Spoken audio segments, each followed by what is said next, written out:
Hi there, my name is Asenko Narvaz, and I want to talk about something that I've been thinking about recently. Okay, so this is basically just the difference between kids and teenagers and the effect that media has towards them. Is it similar? Is it different?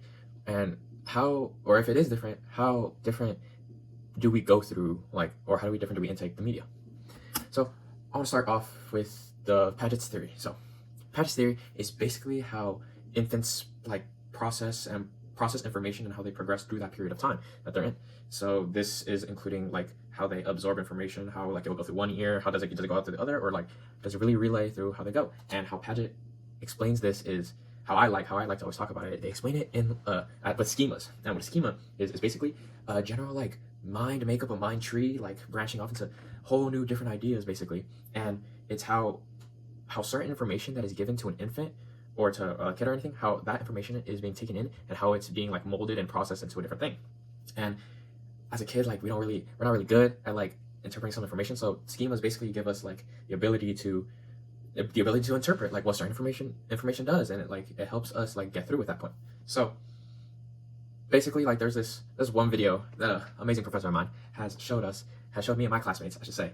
And it was about it's a baby, right? A baby kept on dropping a key over and over again. Did not know what was going on. It dropped like this. It had it. Where'd it go? What happened? So it was more of a how does it keep falling? Why does it keep doing that? In the baby's mind, it was probably just supposed to be here and it stays there. How astronauts go into space and all that. So further time, the more and more action that this baby keeps doing this, ends up it gives the baby finding the grasp and the idea of gravity. But it doesn't have the idea, so it's slowly taking schemas help the baby slowly take in this information, and for due time is gonna find out the existence of gravity and all that. And with schemas also come in assimilation and accommodation. Assimilation is basically the idea of let's say this infant goes and sees one of their friends, and goes to a friend's house and sees a fluffy thing with 4 legs and a tail and all that, and then they hear the parents or anyone else tell them oh, that's a dog, this dog that's nice and all that. So what the kid ends up doing is relaying that information, that new information, that that 4-legged fluffy with a tail, floppy or whatever ears, that's a dog.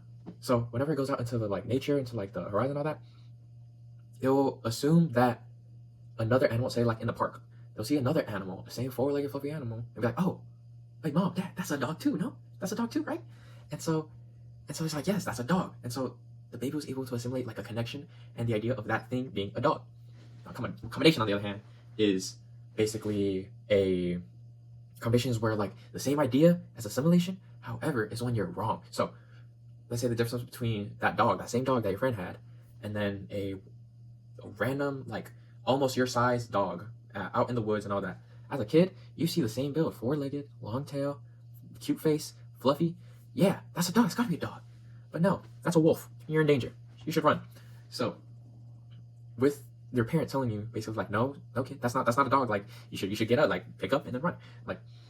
Them finding out that that's a wolf and not a dog gives them a separate category. So instead of having that go into the same dog category, they accommodate for that situation and they make a whole different category of dangerous animals. And that's a wolf, not a dog. They look alike, they have the same features, but they're not the same. That's basically what that is. Now, with that in mind, I want to talk about the media's effect. Everyone knows media's everywhere. And for kids, this basically not controls, but this can affect the speed on which the kids can take in information, how they get information, because from the media you can get it from anywhere. There's different types of things different types of sources or shows, cartoons and all that you can get it from. And it in a certain way it helps the kids engage and all that. But what about some of the downsides? Sometimes if they get too attached to one thing, one show only, they'll only accept information from that said show. And in a way, how do you know if it's right or wrong? You don't know if that information is correct or not. But the kids always keep on watching, so they're oh, that's true because it's from my favorite show and I trust that.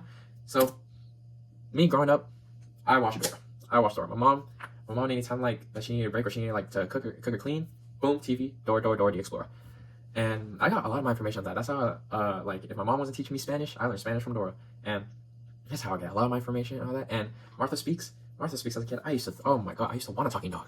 And so as a kid, I would assume if I gave a dog alphabet soup, if I gave some dog letters with a soup, they're gonna start talking to me. And I'm gonna be yo, I can have a talking dog and I want a talking dog. So I'm thinking oh, it does exist. It's possible for talking dogs to exist. That's how I assume. That's how a lot of kids will perceive this as well, because it says because Martha wasn't always able to talk. She was given this and now can talk. So in a way, like kids get adapted, or kids like assume so many things from these cartoons. Like again, Wild Kratts, good show. This picture in particular as well. That's a tiger. In no way, shape, or form will a tiger ever do that to you. Tigers are dangerous. Maybe a baby, maybe a cub, but not 100%. The show always goes to like some ups and downs. Some animals are dangerous, some animals are friendly, but sometimes it also shows that the dangerous animals are really friendly. And like they want to be you, they want to pay you, they're like a dog, they're like an animal. And Madagascar too. I used to think that I used to think lions could dance just because of the show or this movie. And like I would want to go to the zoo and I'd see them always laying down and like I'd be waiting. I was like, when is he gonna dance, mom? When is he gonna dance, mom? She stared at me just like that. And in a way, it's just like all these different shows. It can give you some new information. Like it could give you some language information, like from a different part of the world, or just information about animals, or different information about anything. So kids can absorb all of this, and I think that's just a dangerous like way to like presume like keep on giving like kids all this like media, all these shows to just rely on their information. So what about teenagers? We all know that as now like teenagers are adults, or just in today's media, today's age, we get a lot of information from the media, like TikTok, Instagram, Twitter, or X, and many other YouTube, many other like different sources, like Facebook still, and it's slowly faster news than what the actual news channels do, and so a lot like we get information about a lot of these. Like me personally, like this is how I found out about what happened to the Pope. I didn't know about any of this till this happened. So how we're going through all this is basically this is our source that me, or not me, or like some of us can like idealize, and that is like, yes, this is my source. I found out what happened here because of this. Now, what is something bad about this is that like TikTok, Instagram, and X, some people rely on just specific sources on specific people.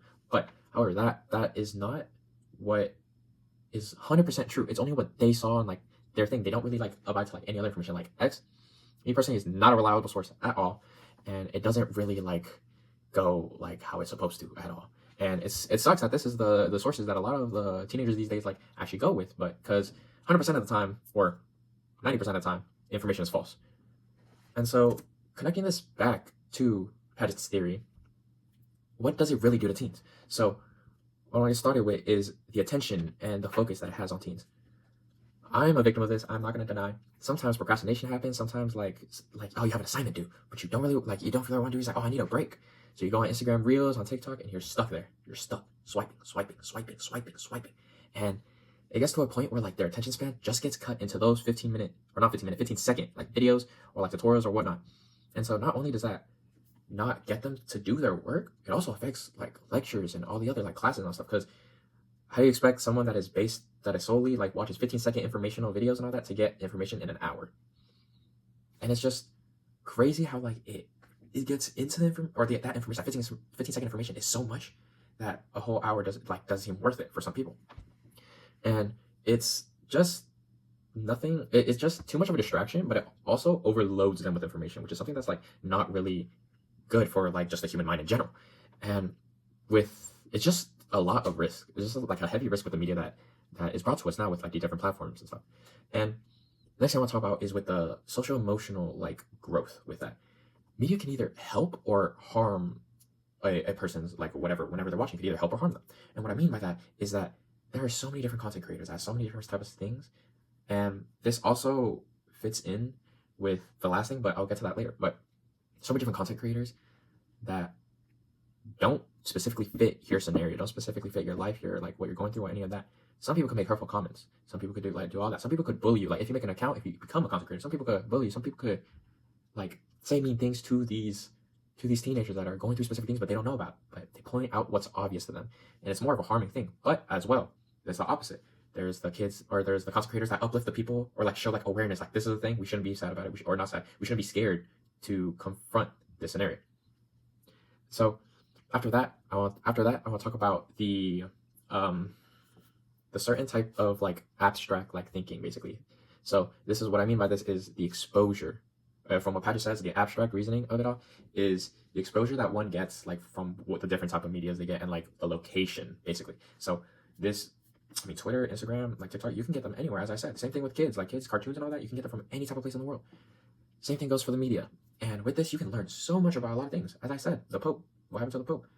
That's from a whole different place. I didn't even know. And it's basically just like the whole network is just set in like these specific apps, and it's a good thing. Like some teens can learn from this, but it's also like something like you just get for random information. They're just like, oh, I didn't know that, and just get like in touch with some culture and all that. And I want to talk about the last thing, which is the cognitive or like the imagination part. So this is basically the part that is where content creators set a certain standard that some teens like really want to rely on. That are just like, oh, this is what it is now. I want to go through with this. Like I look up to him. Like I want to be this. I want to be. So they actively keep changing themselves to fit the social norm. And it's something that like they became this online like persona that isn't themselves at all, and they move away from their true like being into being someone that they're not. And it's more of a harmful thing that teens like go through, because like it doesn't allow them to express who they really truly are. They're just following something that's like, oh, this is what's on there, this is what's popping right now, I want to do that, that is me. And so what is really the difference between children and teenagers?